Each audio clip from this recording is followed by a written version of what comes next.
And there it is. This is Coby with Solo Sail Away. So, going on a cruise for the first time, what to pack? Let's get into it.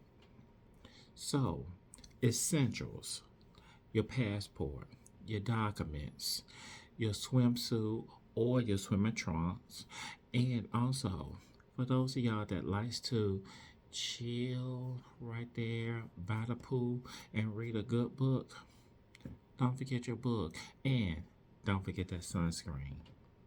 Now, while you're boarding the ship, you're gonna hear a lot of people, several people is gonna be very, very, very excited, and it will also be some people first time, just like yours. And don't forget to smile for that photo. Now, while you're on board, explore the ship.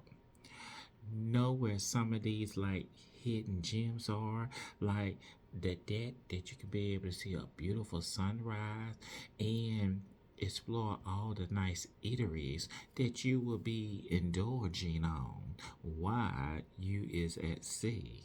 So take time, get to know the ship.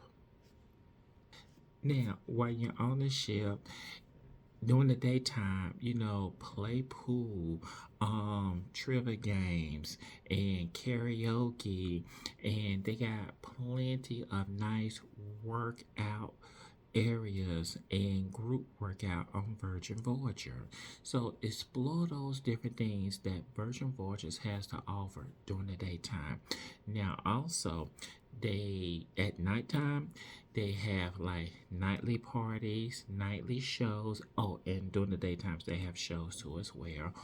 And also plenty to eat during the daytime and also at night.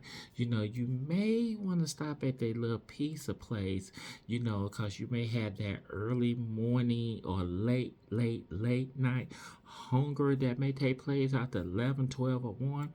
Hey, that pizza joint is the truth. Now, as far as the shore excursions, plan ahead for the shore excursion because a lot of the popular ones tends to sell out real fast. And also, while you're planning for your shore excursion, take a lazy beach day. You know what I'm saying? Take a lazy beach day and just relax in that nice sun. Now, while you're on the ship, make new friends, make new associates.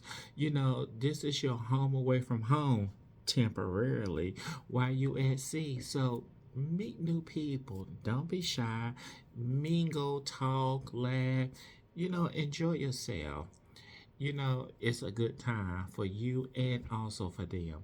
And if you want some of that standalone time, there's plenty places you can go to on the Virgin Voyages ships that will be able to help you with that too as well, for you can just be by yourself and don't have to worry about mingling with anybody. But if you want to mingle with some people, hey, the pool area and a lot of these other areas are the place to be. Now, as far as a little safety tip, stay hydrated. Make sure you drink water, and if you feel that you need to use any one of those things that deal with seasickness and everything, go ahead on and make sure you pack those different things as well. Whether it be the patch or the little band that you wear on your arm and stuff like that, make sure you go ahead and pack those things for you don't have to worry about seasickness as well. And stay hydrated. Drink plenty of water. Now, these are just a few, suggestions and, you know, what takes place and what you may want to do on your first solo trip. Well, Virgin Voyages. Peace. This is Coby with Solo Sail Away. And there it is.